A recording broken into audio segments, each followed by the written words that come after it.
बहुत ज़्यादा बिजी हो गए हमारे दिनचर्या में, काम-काज में, प्रोफ़ेशन में। So we also couldn't focus much on our parents और ग्रैंड-पेरेंट्स कि उनका हेल्थ कैसे ठीक रखा जाए। So this two are primary cause कि हमारा तैयारी बहुत कम है।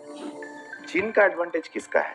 हमने ऐसे भी सीनियर सिटीजन देखे हैं, even I have a patient of 100 years जो स्मोकिंग भी करते हैं, अल्कोहल भी लेते हैं, लेकिन उनके पापा भी 96 तक जिए थे, मतलब जो 100 साल तक पहुंचे हैं including India.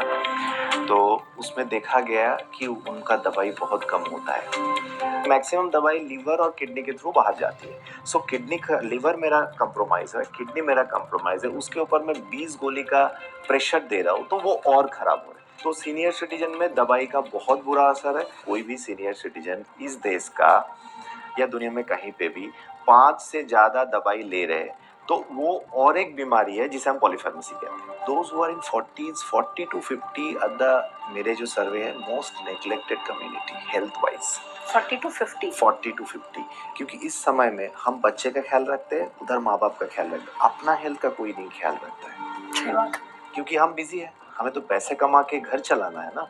So 40 to 80 as के बीच में ऑलमोस्ट 40% मसल हमारा श्रिंक हो जाता है अगर हम डेली एक्सरसाइज नहीं करते। क्या वाकई बुढ़ापे को टालने का कोई फॉर्मूला है? जवान रहने का कोई फॉर्मूला है? कम खाने से आप लंबा जियोगे, इसे कैलोरी रेस्ट्रिक्शन का नाम दिया गया है। सबसे बड़ा जो एंटी एजिंग ट्रीटमेंट है वो एक्सरसाइज है। एक्सरसाइज और खुश रहना है। सबसे मुश्किल तो यही है। देखिए 50 साल का जो आपने मैजिक नंबर बोला, दैट इज वेरी इंपॉर्टेंट। 50 साल के बाद भी अगर आप नहीं सुधरते हो तो आपको तो आपका 70-80 जियोगे भी तो बेड बिस्तर में जियोगे। आपको मैं बताऊं, डिमेंशिया का कोई भी स्टेज में इलाज है। मसल का खाना है प्रोटीन। तो ऑन एन एवरेज अगर कोई 60 केजी वेट का कोई सीनियर सिटीजन है तो उनको 60 ग्राम डेली प्रोटीन चाहिए। अगर आपको किडनी प्रॉब्लम है तो डॉक्टर से सलाह करके खाइए, अदरवाइज प्रोटीन कहीं ना कहीं से आपको 1 ग्राम पर केजी बॉडी वेट लेना है।